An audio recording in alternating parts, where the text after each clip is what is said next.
Hello friends, exam hall के YouTube channel में आप सभी का स्वागत है। जितने भी विद्यार्थी क्लास 10th की तैयारी कर रहे हैं उन सभी विद्यार्थियों के लिए ये वीडियो काफ़ी महत्वपूर्ण है। तो इस वीडियो में देखिए हम लोग एक जीवन परिचय के बारे में पढ़ेंगे। ठीक है, वैसे तो जीवन परिचय आप लोगों ने याद कर लिया होगा अच्छी तरीके से, लेकिन जो विद्यार्थी अभी तक जीवन परिचय उसको कन्फ्यूजन है कि हम कौन सा जीवन पढ़ें कि ये हमारा आ जाए। ठीक है, तो उन सभी विद्यार्थियों के लिए ये वीडियो काफ़ी महत्वपूर्ण साबित होगा। ठीक है, तो देखिए यहाँ पर आपका सबसे हिंदी के पहले पाठ का पहला ही जीवन परिचय यानी यानी कि आचार्य रामचंद्र शुक्ल जो जी हैं। ठीक है, तो इनका जो जीवन परिचय होता है वो आपके बोर्ड एग्ज़ाम में आने का 100% चांस होता है। ठीक है, तो इस वीडियो को पूरा देखिएगा। चलिए देखिए, सबसे पहले आपको करना क्या होगा, एकदम साधारण भाषा में, ये सरल भाषा में यहाँ पर जीवन परिचय लिखा गया है आप लोगों के लिए। तो चलिए देखिए, तो सबसे पहले आपको इस तरीके से जैसे जीवन परिचय उसमें कई सारे ऑप्शन दिए होते हैं। ठीक है, ऑप्शन नंबर फर्स्ट में कोई दूसरा होता है, सेकंड में कोई दूसरा होता है, तो जिसमें से आपको जो भी जीवन परिचय जो आपको याद होगा उसका नाम ऐसे बढ़िया से लिख लीजिएगा अच्छे राइटिंग में और अंडरलाइन कर दीजिएगा उसके उसके बाद। ठीक है, उसके बाद क्या लिखना है आपको, जीवन परिचय। जीवन परिचय जैसे यहाँ पर लिखा गया है उसके बाद यहाँ पर अंडरलाइनिंग दे दीजिएगा। यहाँ पर देखिए ये चीज़ सिंबल लगा दीजिएगा। ठीक है, जिसे हम लोग विवरण चिन्ह भी बोलते हैं। तो अब देखिए क्या होगा, यहाँ पर लिखा गया क्या, आचार्य रामचंद्र शुक्ल का जन्म। क्या बोला है, आचार्य रामचंद्र शुक्ल का जन्म। जन्म जो उनका होता है उसका काले कलर से लिखिएगा आप लोग का, यानी काले पेन का यूज वहाँ पे कीजिएगा। तो आचार्य रामचंद्र शुक्ल का जन्म सन 1884 ईस्वी में हुआ था। ईस्वी में बस्ती जिले के, यानी कहाँ पे, बस्ती जिले के अगोना नामक गांव में। तो यदि आपसे क्वेश्चन ये भी पूछा जा सकता है कि रामचंद्र शुक्ल का जो जन्म हुआ था, यानी रामचंद्र जो शुक्ल थे वो किस गांव के थे भाई, तो आपको बताना पड़ेगा अगोना नामक गांव के थे। ठीक है, ठीक है, और कौन से जिले के, तो बस्ती जिले के अगोना नामक गांव में हुआ था। इनके पिता एक इनके पिता का नाम, यानी इनके पिताजी का नाम, यानी आचार्य रामचंद्र शुक्ल जी के पिता का नाम, तो इनके पिता का नाम पंडित चंद्रवली शुक्ल था। क्या था, पंडित चंद्रवली शुक्ल थे इनके पिताजी, यानी आचार्य रामचंद्र शुक्ल के।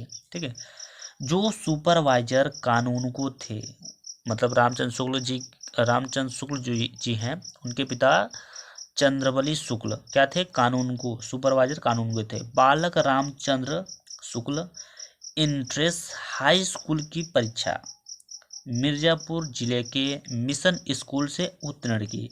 यानी रामचंद्र शुक्ल जी जो थे वो इंट्रेंस हाई स्कूल की परीक्षा यानी कक्षा 10वीं की परीक्षा मिर्जापुर जिले के मिशन स्कूल से उत्तीर्ण की। यानी उन्होंने अपनी क्लास 10वीं की परीक्षा जो है मिर्जापुर जिले के मिशन स्कूल, एक स्कूल है उनके नाम का नाम मिशन स्कूल, वहाँ से उन्होंने कक्षा 10वीं की परीक्षा मतलब दी, वहाँ से उत्तीर्ण किया उन्होंने। ठीक है, गणित में कमजोर होने के कारण, यानी कि रामचंद्र शुक्ल जी जो थे वो गणित में काफ़ी कमजोर थे। ठीक है, तो गणित में कमजोर होने के कारण इनकी शिक्षा आगे नहीं बढ़ सकी। जब इनको गणित में कमजोरी ज़्यादा हो गया तो इनकी जो शिक्षा है वो आगे नहीं बढ़ सकी। ठीक है, क्या हुआ, आगे नहीं बढ़ सकी। इंटर की परीक्षा के लिए, यानी 12वीं की परीक्षा के लिए कायस्थ पाठशाला इलाहाबाद में प्रवेश लिया। ठीक है, जब भाई गणित में कमजोर हो गए थे, इनकी शिक्षा बढ़ ही नहीं रही थी, तो इन्होंने क्या किया, इंटर की परीक्षा पास करने के लिए कायस्थ पाठशाला इलाहाबाद में प्रवेश लिया। ठीक है, किंतु अंतिम वर्ष की परीक्षा से पूर्व ही, यानी कि अंतिम वर्ष की परीक्षा से पहले ही, यानी परीक्षा देने से पहले ही पूर्व ही विद्यालय छूट गया, यानी वहाँ भी इनका विद्यालय छूट गया। ठीक है, इसके पश्चात मतलब होता है बाद, मतलब इसके बाद इन्होंने मिर्जापुर के न्यायालय में नौकरी कर ली। जब उनका शिक्षा उच्छा सब छूट गया तो इन्होंने क्या किया, मिर्जापुर के न्यायालय में नौकरी कर ली। ठीक है, इसी पद पर कार्य करते हुए, यानी इसी पद पर, मतलब न्यायालय में जब नौकरी पा गए तो इसी पद पर वो कार्य कर रहे थे जो पद उन्हें, मतलब कि जो वो नौकरी किए थे मिर्जापुर में। ठीक है, तो इसी पद पर कार्य करते हुए 2 फरवरी सन 1941 ईस्वी में इनकी मृत्यु हो गई, यानी मृत्यु हो गया।